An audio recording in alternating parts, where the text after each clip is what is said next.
week 5 of the summer 2026 draft league. In the last video, we have secured another win against a rain team with scary Archaladon and really scary Urshifu Rapid Strike. We managed to use special Tyranitar Grass Terror with Assault Vest to secure the win, which is very amazing. Something I would have never expected to use in a draft league, a special Tyranitar. In this video, we're going to fight off against our 5th opponent against Fluttermane, Incineroar, Amoonguss, Galarian Zapdos, Arachnid, Registeel, Grafaiai, Sandy Shocks, Mesprit, and Gliscor. And this is our 2nd Sandy Shocks we're against. I think in week 2, we did have a Sandy Shocks, but it wasn't on the team. Anyone who knows a bit of Pokemon knows Incineroar is very annoying. Lowering attack, fake out, parting shot, coming back in, and this cycle just continues. We've got Amoonguss with Spore, Pollen Puff support, Rage Power support, redirecting effects. We've got obviously the most powerful Pokemon of all time, Fluttermane, with a base 135 special attack, 135 special defense and speed, very fast, and hits really hard. It's boosted energy. Holding a boosted energy means it can boost its best stats by further. We've got Galarian Zapdos, which is a pretty hard-hitting Pokemon with fighting type, which is pretty bad against my Tyranitar and my Regigigas. Arachnid with the Wide Guard, Water Bubble can be really scary. We've got Registeel loving to set up iron defenses and Body Press and Heavy Slam. Grafaiai with the Prankster ability, going for Encores and Parting Shots. Sandy Shocks with the Photosynthesis means holding boosted energy will boost its stats further. And being a ground type means it can actually hit Galarian Weezing pretty well. It hits Chi-Yu really well. It hits Tyranitar pretty well as well. Mesprit with the Levitate ability, we're usually going for Trick Room, but also psychic damage into Weezing is pretty threatening. We've got Gliscor, possibly with Poison Heal, which heals when it's poison, maybe holding a Toxic Orb. Again, a ground type, meaning it threatens my Weezing pretty badly and threatening Tyranitar pretty badly. And of course, Chi-Yu. Just a bit of a analysis on how to counter the team. The idea is to be faster or to really take out their core Pokemon such as Incineroar and Amoonguss, which is what really disturbs my team while the others retaliate. So trying to take them out or disturb their disturbing Pokemon is such a good idea. Obviously, Weezing does a really good job shutting down abilities, so preventing Intimidate, preventing Regenerator is really good, preventing Water Bubble is also really good, and disabling Photosynthesis activation is really good. We've got Regidrago, which is also super, as long as there is on the Fluttermane, as long as there's no Wide Guard. We've got Scizor, which is really good against Fluttermane, really good against Amoonguss and Arachnid with Dual Wind Beat, really good against Galarian Zapdos with Dual Wind Beat as well. So we're just going to have a look at the team that I'm going to bring for this week. Not week 4. Where did week 5 go? Oh, there's week 5. Goodness me. There you go. Right, so the first Pokemon to look at is Whimsicott with the Focus Sash and Prankster. We have Tailwind, Moonblast, Endeavor, and Protect. Notice I do not have Encore in this. The reason is quite obvious and simple. First of all, there's a Dark type. When there's a Dark type, means you cannot Prankster Encore it. And they can easily switch in Incineroar freely, or they can make some really free switches. But opponents should be aware of Encore on Whimsicott, so they will probably play into that pretty carefully. Endeavor is here to really deal with Pokemon with high HP, which includes Amoonguss and Registeel. And this is should be full attack, full attack, full speed, full HP. That was my mistake. And it is a timid nature. The second Pokemon to look at is Chi-Yu.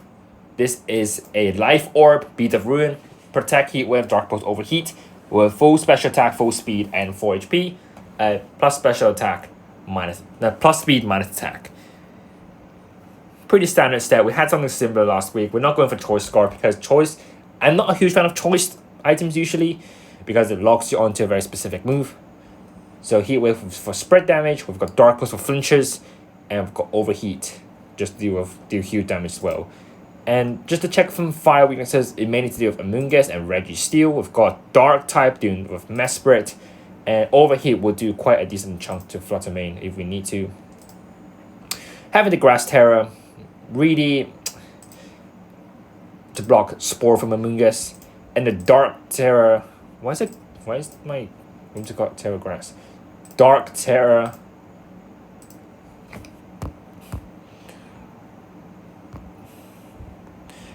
Dark Terror from Whimsicott is to block Taunt, maybe from Fire.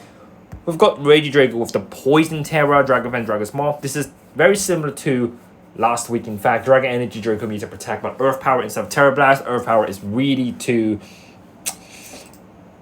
take out Incineroar and Registeel, Grafaiai if we need to. And if we're faced in the Wildcard situation, we can try and hit Flutter Mane as well. We're not going for Terra Blast because like Poison Terror doesn't really hit anyone. The reason we go for Poison Terror is it resists fighting, it resists fairy, and that's the main two things that are going on. And if Grafaiai wants to go for poison, we resist that as well. And poison is just a very good defensive terror. We have Scizor with the Fire Terror, Safety Goggles, Technician. This is to counter Amoonguss specifically. So if we're in a situation where Amoonguss is annoying, the win condition will be to take out the 3 Pokemon, have Scizor come in, and Scizor can really face against Amoonguss very, very easily. Safety Goggles means you cannot be spored. It is ineffective from any powder moves. Having Bullet Punch, Sword Stance, Dual Wing Beat, and Protect. Dual Wing Beat is Bullet Punch is a priority move, and Dual Wing Beat is a move that hits twice, 40 power per hit.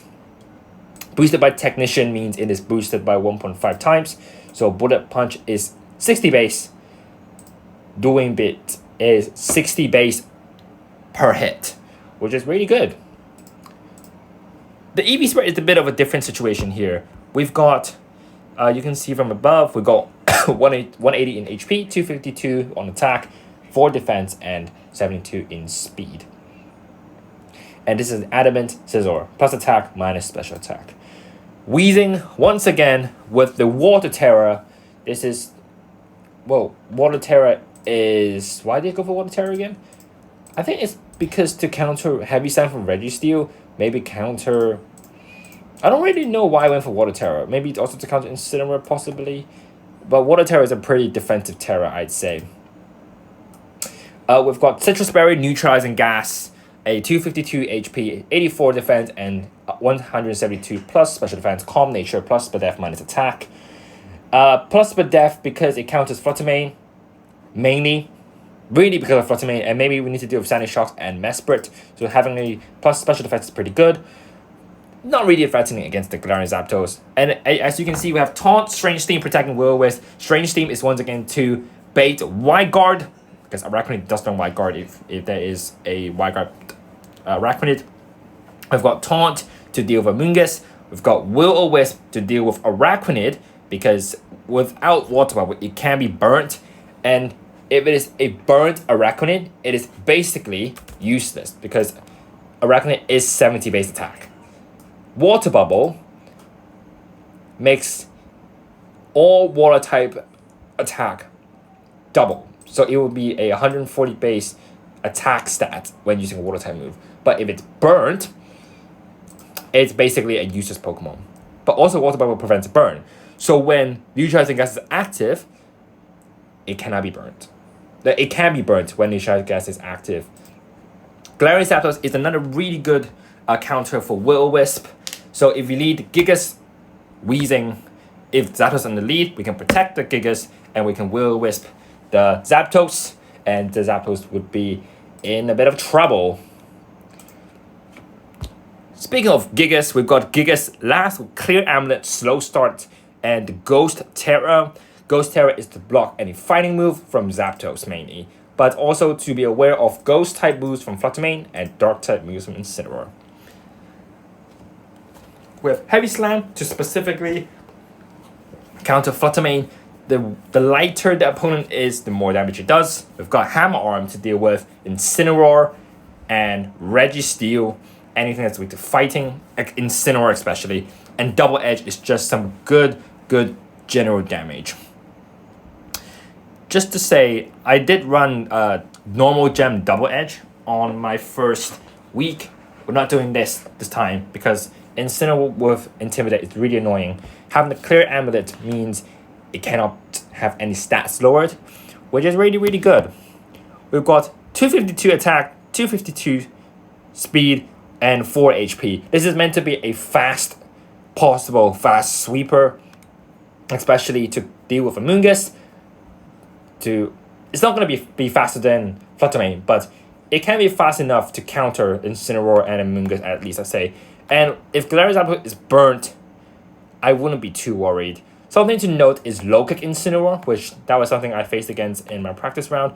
But honestly, Hammer Arm does a pretty good job. That is it for my team. And let's snatch another win. So same as last week, I'm just going to use the replays to show you how the game went. Because this is probably the shortest game I've ever had. It was really short. The two battles in total was like 12 minutes. So we're going to go for every single turn. And just to show you my thought process here. So we've got Incin, Amoonguss, Galarian Zapdos, Flutter Mane, Araquanid, and Mesprit. And the big notice is they have 3 Fairy-type Pokemon. Which basically means you cannot bring Regidrago, full stop. Which is completely fine. I don't have to bring it.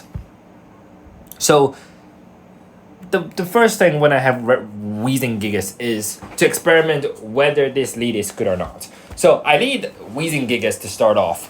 And then I have Scizor and Chi at the back. Just to leave Whimsicott and Draco at the back. So Incin and Amoonguss here. So the obvious thought process here is Fake Out. Therefore I double protect. This is a pretty obvious play for me. However, as you can see, they knock off in Sludge Bomb. At that point, I am already super alert. I literally wrote this on my document. Very weird play to start. This is bait. This is ultimate baiting. Like, I can tell miles away. This is ultimate baiting. If you're leading, okay, the opponent doesn't really agree with me. That's fine. But for me personally, if you're leading that passively, that only means 2 things. 1, your Incin is very offensive. Or number 2, you're not playing correctly. That is my thought. So now, I have to taunt the Amoonguss because it's going to Spore me, and I just bash the Incin with a Hammer Arm.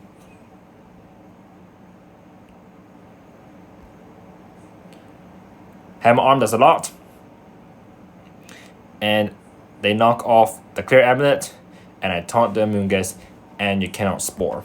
As you can see, strangely, I don't know how much you guys know about the EV calcs for Incineroar, but if I just quickly go and tell you, knock off on a Regigigas from Incineroar does maximum 24.7%.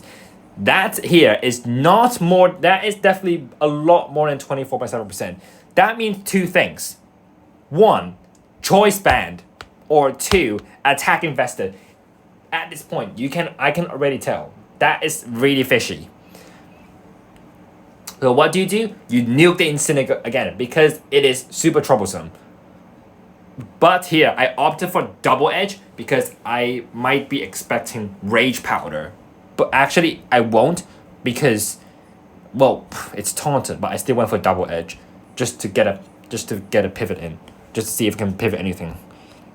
So the Brain of Flutter Mane in, Double Edge doesn't affect it, and Strange Steam into it, and they Sludge Bomb the Weezing. That is okay. So, well, what do you do again? You nuke the same Pokemon again. But this time, I decided to Double Edge the Amoonguss, I believe. Let me quickly check. I double edged the. No, I still double edged. Oh, why did I do that actually? I double edged the same slot again because I was expecting Rage Powder. Oh, wait, no, I'm not expecting Rage Powder. Why did I double edge on that turn? I think I double edged again because. Oh, I remember why. I double edged the same turn again, even though Fluttermane is on the field. It's because I'm predicting they might catch my Heavy Slam from Gigas. So I double edged into the Fluttermane slot, and they switch in Incineroar. And at that point, I don't really care if you switch in because I'm not threatened by Intimidate anyway. So double edge takes you out. And here, I just range steam you, confuse, and hit yourself. And taunt ended here. So Zapdos comes in here. The thought process here would be Thunderous Kick or Close Combat. So the best play is to protect the Gigas here while Weezing opts for a Will-O-Wisp. So protect, U-turn, and going for U-turn and not close combat is also at that point of play. That seemed a bit too passive to me. There's literally a there is a Weezing on the field that is threatening your entire team because it shuts off your ability. There's a Gigas that's doing massive damage. Why are you not attacking it? This is like such a passive play. But will they went for it and they switch into Fluttermane. I tried to Wisp and they hit themselves. If they spored the Weezing, I think this might be a different game, but they just got unlucky. So they Moonblast, and I did do a calc on the spot. It doesn't kill. And Heavy Slam nukes it. I taunt the Amoonguss. It can't Spore. I mean, it hits itself anyway. And then at that point, they just forfeit. So game number 2 is a same situation where I lead Weezing Gigas just to get another win. Because Weezing Gigas really shuts them down, I can tell. I literally didn't even review the Pokemon at the back. I didn't. They don't even know my Scizor has safety goggles. They don't know what I have at the back. And I revealed all my tech. I think I revealed all 4 of my moves on Weezing. And I revealed all four of my moves on Gigas. And he knows my item as well. So I might as well lead it again. Because he should know how to do this, right? So we've got Insane Zapdos again. So when you've got Insane, the first thing you always do is bait Fake Out again. So I double protect once again. U-turn, Flare Blitz. So this is just it. Okay, they're not playing incorrectly. They are playing in a way to try and bait me. Because why would you not Fake Out at that position? Okay, maybe because you know I would protect. And because they have no information on what the item on my Weezing is. Because the Citrus Berry, my Citrus Berry has not been activated at that point. But you could have faked out the Weezing, the Gigas. I don't know why you wouldn't. But it's fine. It's like I double protect anyway. And you click U-turn again. So it's like, what are you actually doing? Like, that is like a bit of this is a bit of a passive and like offensive instinct play. It's a bit questionable, but we don't talk about it. So you Fairy Terror at this point. Now I have Heavy Slam. Cool. Amoonguss comes in. I Hammer Arm you. I crit. And you Flare Blitz me. Tons of recoil. And I taunt the Amoonguss here. Predicting switch. Because you revealed U-turn. I mean, yes, you could have close combated me the next turn. But after discussing with the opponent, the Zapdos is Choice Scarf. It cannot close combat me, so it has to U-turn. So this is how I take the advantage and taunt your Amoonguss, which it comes for me. So I protect to break the Flare Blitz into the Incin. I protect. I just Strange Steam the Incin and Pollen Puff into the Incin. It was like, okay, this is a bit of an annoying situation. But I just Heavy Slam and you die. Like that literally just kills you. So like, that Fairy Tera isn't the most smart choice. But like, they can't really do anything because it's like, that's your Tera. So like, you have to. You have to. This is like the thing.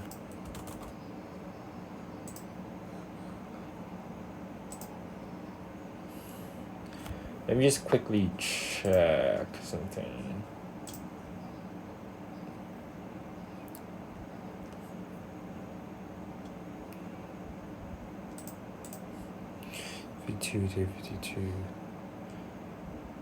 Yeah, it doesn't completely nuke it, but like, in this situation, it just did a lot. I don't know how the cows actually work, but it does a lot. That's the point.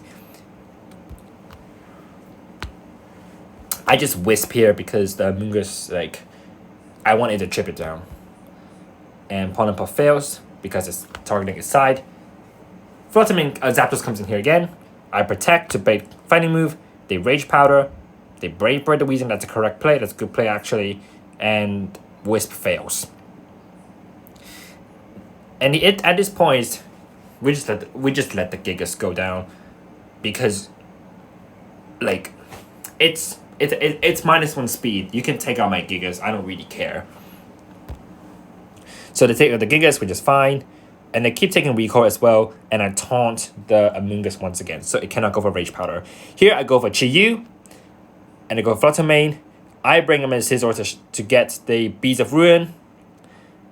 I Terra Grass, just in case I miss Heat Wave. And he just takes the Amoonguss. At that point, they forfeit. So, that's the game. It's simple mind games that can be trained very easily. That's the way to say it. It's not like super complicated. Just to conclude, they play pretty decently, actually, to be honest. Like, they had some thoughts, but I think they're playing a little too passively. It's like, when you know Weezing Gigas on the field, you cannot play passively. This is not how VGC works for Weezing Gigas. Weezing Gigas has a very specific way to counter, which even myself doesn't know how to counter it. Like, I could play it, but I don't know how to counter it well enough. But if you play passively against Weezing Gigas, you're cooked. Absolutely cooked. So yeah, we did bring Weezing Gigas Mini. We had Scizor to threaten the Flutter Mane. We hit one Heat Wave, Amoonguss just dies. Draco Win didn't really come into play.